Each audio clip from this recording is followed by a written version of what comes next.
Jai Homeopathy, Jai Hanuman. Today, on the World Homeopathy Day, એટલે કે હોમિયોપેથીના સંશોધક doctor Samuel Frederick હનેમનના જન્મદિવસ 10 April દુનિયામાં દર વર્ષે 10 એપ્રિલ હોમિયોપેથિક ડે તરીકે મનાવવામાં આવે છે. આજના દિવસે મારે વાત એ કરવી છે કે આપ સૌ જાણો છો હોમિયોપેથિક સિસ્ટમ છે એ ખૂબ જ હાલના સમયમાં આગળ વધી રહી છે. લોકો ખૂબ જ ઝડપથી હોમિયોપેથી તરફ વળી રહ્યા છે. અન્ય પેથીની સરખામણીમાં, અન્ય તબીબી પદ્ધતિના સરખામણીમાં હોમિયોપેથિક દવાઓ લેવી ખૂબ જ સરળ છે. હોમિયોપેથિક દવાની એવી કોઈ ભયંકર આડઅસરો આવતી નથી. તેથી લોકો ઝડપથી હોમિયોપેથિક સારવાર તરફ વળી રહ્યા છે. હવે આજના દિવસે મારે વાત એ કરવાની છે કે લોકો એવું કહે છે કે ભાઈ આ દવા લઈએ તો આડઅસર નથી કરતી. આયુર્વેદિક એટલે કે દેશી દવા અને હોમિયોપેથિક દવા, તો શું ખરેખર આ દવાઓ આડઅસર નથી જ કરતી?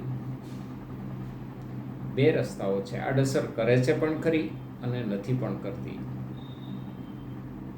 આડઅસર ક્યારે નથી કરતી એ જોવાનું છે. કે જનરલી આપણે સાંભળતા હોઈએ છીએ કે ભાઈ આ લઈએ છે તો એ તો દેશી છે ને એમાં કાંઈ આડઅસર ન હોય, એમ એની કોઈ ખરાબ અસર ના આવે. જનરલી આયુર્વેદિક દવાની બાબત અને હોમિયોપેથિક દવાની બાબતમાં આવી વાતો થતી હોય છે. અને ખાસ કરીને આયુર્વેદમાં તો લોકો ખૂબ જ ચોરે ને ચૌટે લોકો ગમે એ સલાહ આપે ને ગમે એ માણસ ગમે એ વસ્તુ લઈ લેતા હોય છે. રાઈટ. હવે ખરેખર દવાની આડઅસર ત્યારે આવતી હોય છે કે જે આઉટ ઓફ સિસ્ટમ પદ્ધતિ વગર તમે જ્યારે દવા લ્યો છો. આયુર્વેદ ને હોમિયોપેથિક બંને પદ્ધતિની ચોક્કસ નિયમો છે. બંને પદ્ધતિમાં, આયુર્વેદ અને હોમિયોપેથિકમાં તમે જ્યારે દવા લ્યો ત્યારે ચોક્કસ નિયમોને અનુસરીને જ તમારે દવા લેવી પડે છે. તમે તમારી જાતે એ વાત નક્કી કરી જ ન શકો. પદ્ધતિસરનો અભ્યાસક્રમ તમે કરેલો હોય, આયુર્વેદ ને હોમિયોપેથિક પદ્ધતિનો નિષ્ણાંત માણસ હોય, એની સલાહ વગર તમે જ્યારે કોઈ પણ આયુર્વેદ કે હોમિયોપેથિક દવા તમારી રીતે દુકાનેથી ખરીદીને લ્યો છો ત્યારે એ દવાની આડઅસર આવે જ. સામાન્ય તમને હું વાત કરું તો હોમિયોપેથી વિશે તો લોકો એટલું જાણતા નથી, પણ આયુર્વેદની સામાન્ય વાત કરું તો એ વાત, પિત્ત અને કફ આ ત્રણ પ્રકૃતિ ઉપર આધાર રાખે. હવે વાત, પિત્ત અને કફ શું છે એ જ લોકોને ખબર નથી. એ ત્રણેય પ્રકૃતિ છે. એ જ રીતે હોમિયોપેથિકમાં સોરા, સાયકોસિસ અને સિફિલિસ આ ત્રણ માયાઝમ છે. માયાઝમ એટલે વ્યક્તિની પ્રકૃતિ. જેવી રીતે આયુર્વેદમાં વાત, પિત્ત, કફ છે એવું જ હોમિયોપેથિકમાં સોરા, સાયકોસિસ, સિફિલિસ છે. હવે એ વસ્તુ છે શું? તો કે જ્યારે કોઈ પણ વ્યક્તિ બીમાર થઈને કોઈ પણ નિષ્ણાંત તબીબ પાસે જાય, એ આયુર્વેદ હોય કે હોમિયોપેથિક તબીબ હોય, તો એ તબીબ છે એ એની સંપૂર્ણ જાણકારી લે છે, એને તપાસ કરે છે, એની શારીરિક કે માનસિક લક્ષણો જે ફેરફાર થયેલા હોય છે, નોર્મલ વ્યક્તિના જે લક્ષણો હોય છે એના કરતાં જે ફેરફાર થયેલા જે લક્ષણો જ્યારે માણસ બીમાર પડે છે ત્યારે જે લક્ષણો ફેરફાર થયા હોય છે એને એ લખતા હોય છે, એ જાણતા હોય છે અને સમજતા હોય છે. ત્યાર પછી નક્કી કરવામાં આવે છે કે આ વાત પ્રકૃતિનું છે કે આ સોરા પ્રકૃતિનું છે. આયુર્વેદ હોય તો વાત પ્રકૃતિ, હોમિયોપેથી હોય તો સોરા. વાત, પિત્ત અને કફ કઈ પ્રકૃતિનું વ્યક્તિ છે. સેમ હોમિયોપેથિકમાં સોરા, સાયકોસિસ ને સિફિલિસ કે ટ્યુબરક્યુલિનમ અમારે 3-4 માયાઝમ આવે છે.